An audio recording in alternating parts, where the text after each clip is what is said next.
De nouveau, j'entendais l'autre me poser la question. Connaissez-vous cette personne? Et sa voix était de plus en plus douce. Elle devenait un chuchotement, comme s'il me parlait à l'oreille.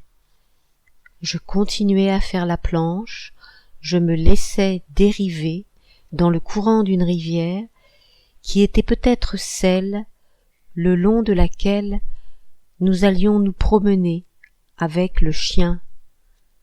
Des visages m'apparaissaient au fur et à mesure, et je les comparais avec la photo anthropométrique. Mais oui, elle avait une chambre au premier étage de la maison, la dernière au bout du couloir, le même sourire, les mêmes cheveux blonds, mais coiffés un peu plus longs. Une cicatrice lui barrait la pommette gauche, et je comprenais brusquement pourquoi j'avais cru la reconnaître dans le car de police secours. À cause des blessures qu'elle portait sur le visage et qui m'avaient sans doute évoqué cette cicatrice sans que je m'en rende bien compte sur le moment. Lorsque j'aurai la force de me retourner du côté de l'autre lit où elle était allongée, je tendrai le bras et j'appuierai ma main sur son épaule pour la réveiller.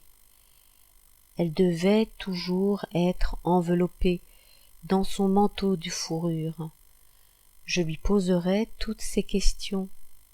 Je saurai enfin qui elle était exactement. Je ne voyais pas grand-chose de la chambre. Le plafond blanc et la fenêtre en face de moi, ou plutôt une baie vitrée à droite de laquelle oscillait une branche d'arbre, et le ciel bleu derrière la vitre, d'un bleu si pur que dehors j'imaginais une belle journée d'hiver. J'avais l'impression de me trouver dans un hôtel de montagne. Quand je pourrais me lever et marcher jusqu'à la fenêtre, je m'apercevrais qu'elle donnait sur un champ de neige, peut-être le départ des pistes de ski. Je ne me laissais plus porter par le courant d'une rivière, mais je glissais sur la neige, une pente douce qui n'en finissait pas, et l'air que je respirais avait une fraîcheur d'éther. La chambre paraissait plus grande que celle d'hier soir à l'Hôtel-Dieu, mais surtout, je n'avais remarqué aucune baie vitrée, pas la moindre fenêtre, dans cette sorte de cagibi où l'on nous avait entraînés après la salle d'attente. J'ai tourné la tête, pas de lit de camp, personne d'autre que moi ici. On avait dû lui donner une chambre voisine de la mienne, et bientôt j'aurais de ses nouvelles. Le brin massif, dont je craignais qu'il ne nous attache l'un à l'autre par des menottes, n'était sans doute pas un policier comme je le croyais, et nous n'avions aucun compte à lui rendre. Il pouvait me poser toutes les questions qu'il voulait, l'interrogatoire durait des heures et des heures, je ne me sentais plus coupable de rien. Je glissais sur la neige, et l'air froid me causait une légère euphorie. Cet accident de la nuit dernière n'était pas le fait du hasard. Il marquait une cassure. C'était un choc bénéfique. Il s'était produit à temps pour me permettre de prendre un nouveau départ dans la vie. La porte était à ma gauche, après la petite table de nuit en bois blanc. Sur celle-ci, on avait posé mon portefeuille et mon passeport, et sur la chaise métallique contre le mur, j'ai reconnu mes vêtements. Au pied de la chaise, mon unique chaussure. J'entendais des voix derrière la porte, les voix d'un homme et d'une femme qui se répondaient dans une conversation paisible. Je n'avais vraiment pas envie de me lever. Je voulais prolonger le plus longtemps possible ce répit. Je me suis demandé si j'étais toujours à l'Hôtel-Dieu, mais j'avais l'impression que non, à cause du silence autour de moi, à peine troublé par ces deux voix rassurantes derrière la porte. Et la branche oscillait dans l'encadrement de la fenêtre. On viendrait tôt ou tard me rendre visite et me donner des explications. Et je n'éprouvais aucune inquiétude, moi, qui n'avais jamais cessé d'être sur le qui-vive. Peut-être devais-je ce brusque apaisement à l'éther que l'on m'avait fait respirer la nuit dernière, ou à une autre drogue qui avait calmé la douleur. En tout cas, le poids que j'avais toujours senti peser sur moi n'existait plus. Pour la première fois de ma vie, j'étais léger et insouciant. Et c'était cela ma vraie nature. Le ciel bleu à la fenêtre m'évoquait un mot, Engadine. J'avais toujours manqué d'oxygène, et cette nuit un mystérieux docteur, après m'avoir examiné, avait compris qu'il fallait d'urgence que je parte en Engadine. J'entendais leur conversation derrière la porte, et la présence de ces deux personnes invisibles et inconnues me rassurait. Peut-être restait-elle là pour veiller sur moi. De nouveau, la voiture surgissait de l'ombre, me frôlait et s'écrasait contre les arcades, la portière s'ouvrait et elle sortait en titubant.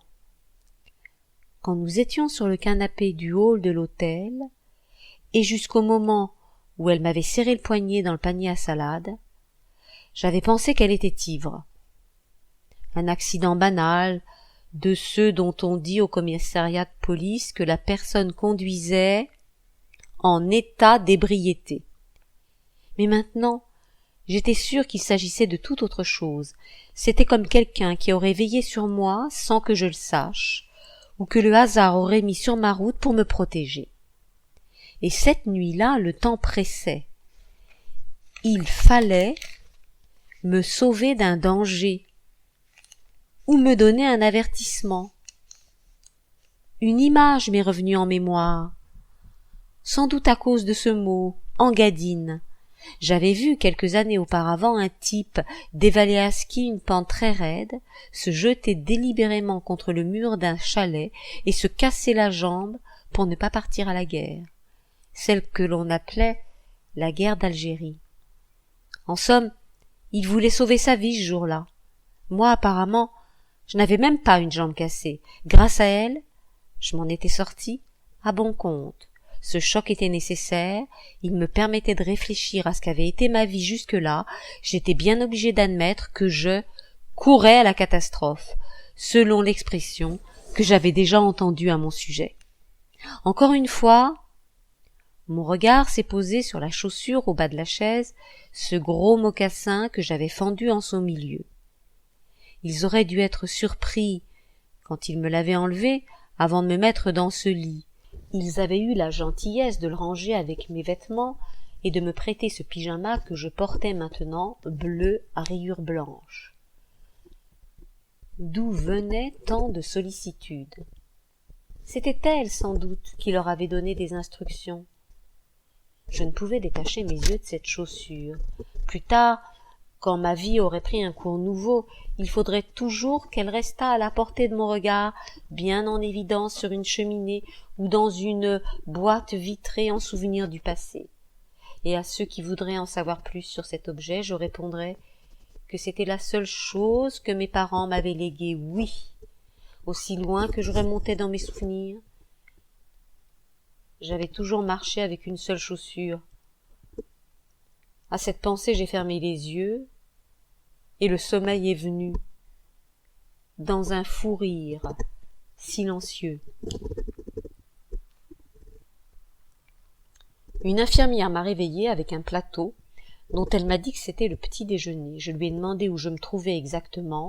Elle a paru étonnée de mon ignorance, à la clinique Mirabeau. Quand j'ai voulu savoir l'adresse de cette clinique, elle ne m'a pas répondu.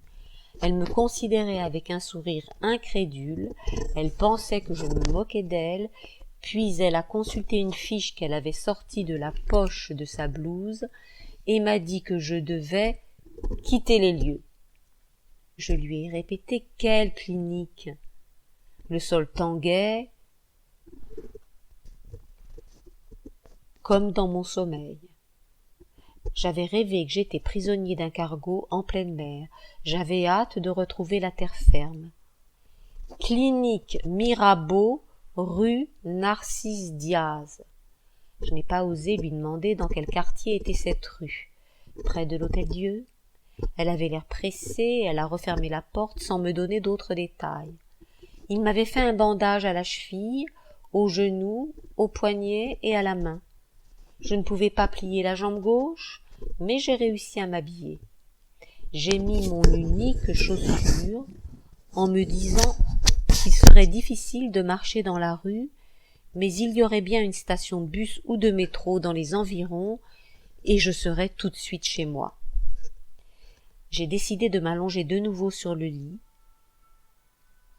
J'éprouvais toujours ce sentiment de bien-être. Durerait-il encore longtemps ? Je craignais qu'il ne disparaisse à la sortie de la clinique. En contemplant le ciel bleu dans l'encadrement de la fenêtre, je me persuadais que c'était bien à la montagne que l'on m'avait transporté. J'avais évité d'aller à la fenêtre de peur d'être déçu. Je voulais garder le plus longtemps possible l'illusion que cette clinique Mirabeau se trouvait dans une station de sport d'hiver de l'Engadine. La porte s'est ouverte et l'infirmière est apparue. Elle portait un sac plastique qu'elle a déposé sur la table de nuit et elle est sortie sans un mot en coup de vent. Le sac contenait la chaussure que j'avais perdue. Il s'était donné la peine d'aller la chercher là-bas sur le trottoir. Ou alors, c'était elle qui le leur avait demandé. Une telle attention à mon égard me surprenait. Maintenant, plus rien ne m'empêchait de quitter les lieux, comme l'avait dit l'infirmière. J'avais envie de marcher à l'air libre. Je boitais un peu en descendant le grand escalier et je tenais la rampe. Dans le hall d'entrée, je m'apprêtais à sortir par la porte vitrée dont l'un des battants était ouvert quand j'ai aperçu le brun massif. Il était assis sur une banquette, il m'a fait un signe du bras et il s'est levé. Il portait le même manteau que l'autre nuit. Il m'a guidé jusqu'au bureau de la réception, on m'a demandé mon nom. L'autre se tenait à côté de moi comme pour mieux surveiller mes gestes. Et je comptais bien lui fausser compagnie, le plus vite possible, là, dans ce hall, plutôt que dans la rue.